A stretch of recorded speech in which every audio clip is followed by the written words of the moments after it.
Bob, thank you for the opportunity to present to your group today. And Cheryl, thank you to you and your team for making the preparation so seamless. Today I want to talk with you about leadership. Everyone in this room is a leader, some more comfortable and proficient in the role than others, each one unique in his or her leadership style. You probably know already that leaders have historically been identified in two very broad ways: by their traits and by the situations in which they find themselves. Now, we all know leaders with leader traits: Abraham Lincoln, Gandhi, Patton, perhaps your mentor. And we know those leaders who find themselves in the tough situations and draw people together for a common good. Rudy Giuliani after 9/11, Sully landing the airplane on the Hudson. But there's more to a leader than being born or even made. Today, I'd like to explore what makes a 21st century leader successful. Some, if not many of these characteristics would never have even been considered 20 years ago. The bottom line is, today's good leader is a new breed. Now, we have in recent years talked quite a lot about personal ethics of leaders, and yet there's very little in research to demonstrate specific connections between types of leaders and their ethical beliefs or practices. Even the subject of trends in ethical business practices is usually limited to the yearly corporate compliance or workplace harassment training. Merriam-Webster defines ethics as the discipline dealing with what is good and bad, and with moral duty and obligation. Certainly a fitting topic for today's business world. For the first time in history, there's a groundswell of belief in business demonstrating that it's no longer enough to offer a product or a service profitably, but that how that product or service is presented is also relevant. We need look only as far as our morning cup of Starbucks or our grocery trip to Trader Joe's to see that this has become a mainstream demand of our times. In this way, ethics becomes not just an important concept from the 19th century philosopher's point of view, but also a relevant principle for 21st century business. So how do we incorporate this and like principles into our everyday business? Here's what research shows. Regardless of your leadership style, you have gaps, areas in which you're less comfortable, less capable, no matter how good you are. Whether you're a new leader or a longtime head, these gaps may have to do with people and relationships, time and resource management, or task completion, but none of us is exempt. We all have weaknesses. Now, some researchers concentrating on personality traits will tell you that what you and your organization need to do is put the right person in the right place and voila, leadership abounds. But even those people will admit that it's not that simple. First of all, matching the person precisely with a situation or a position in the organization is not always possible. Secondly, the situations and roles into which people are placed are not static. They change with time. And sometimes you put that right fit person into a new situation only to find that the strengths that served them very well in the previous position fail them and you in the new position. So what do you do if you're the supervisor?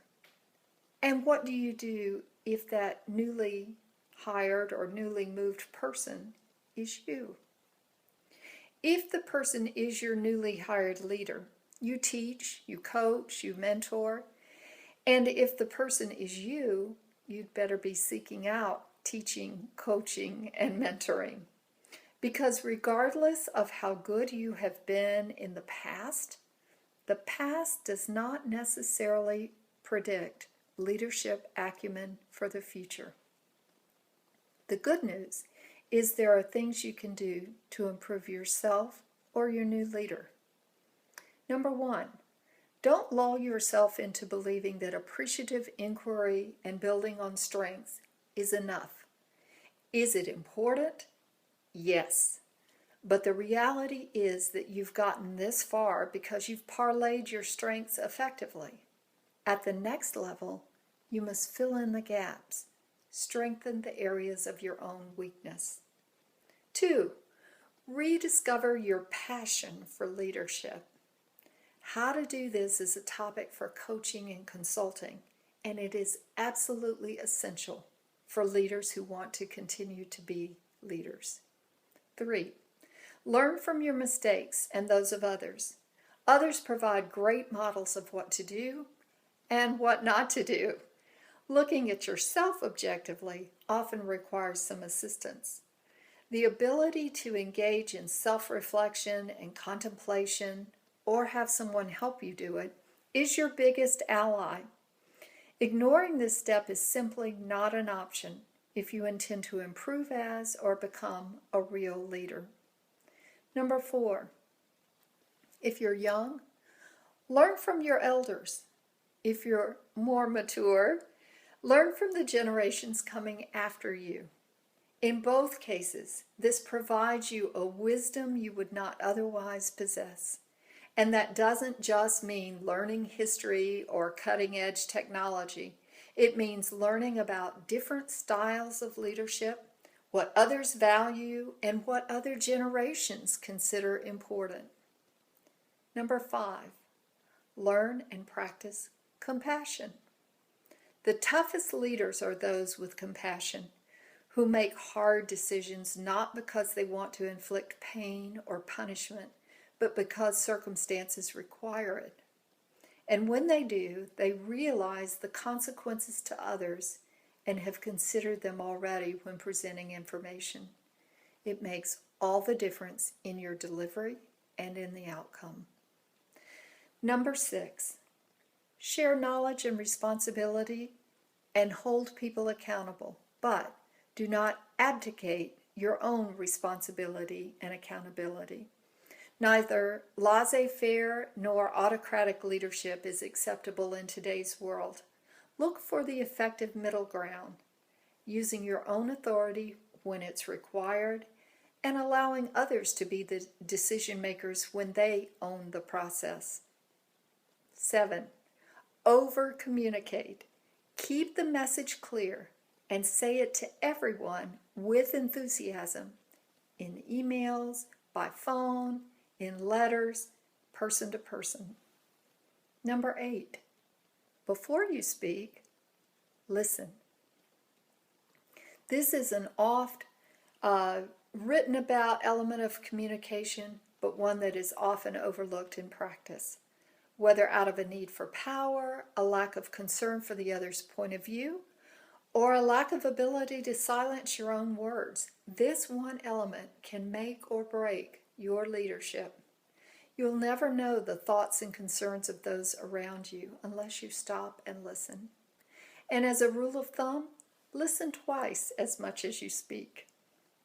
Number 9, include in your yearly goals earning the respect of those around you, and establish objective ways to know whether or not you've achieved the goal. Don't expect respect because you are a leader. You cannot coerce respect nor demand it. And while you can punish for a lack of respect, doing so demonstrates more an ineptitude on your part and says less about the person who does not respect you. 10, give back. Give back to your employees and teach them to give back to each other. Give as an organization to your community. Words like organic, sustainable, green, embedded, recycle, reuse, renew are all a part of today's culture and a part of what we expect from each other and from our organizations. How you do this will generate a culture within your organization that will serve you and others well. So what does all of this mean for us as leaders? Today's world demands more from its leaders than ever before. It demands that we think out of the box, appreciatively inquire about others, have the crucial conversations and confrontations, put the right people on the bus in the right seats, influence others effectively, and right and steer the ship, all at lightning speed.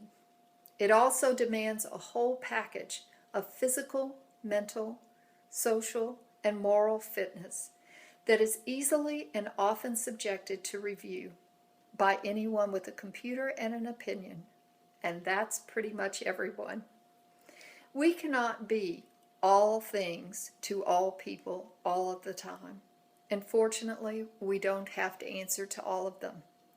We must, however, answer to ourselves and to our higher power in the still small moments of quiet. What will we think of our answers? Will we want to return to work tomorrow, invigorated and prepared for the new challenges of the 21st century?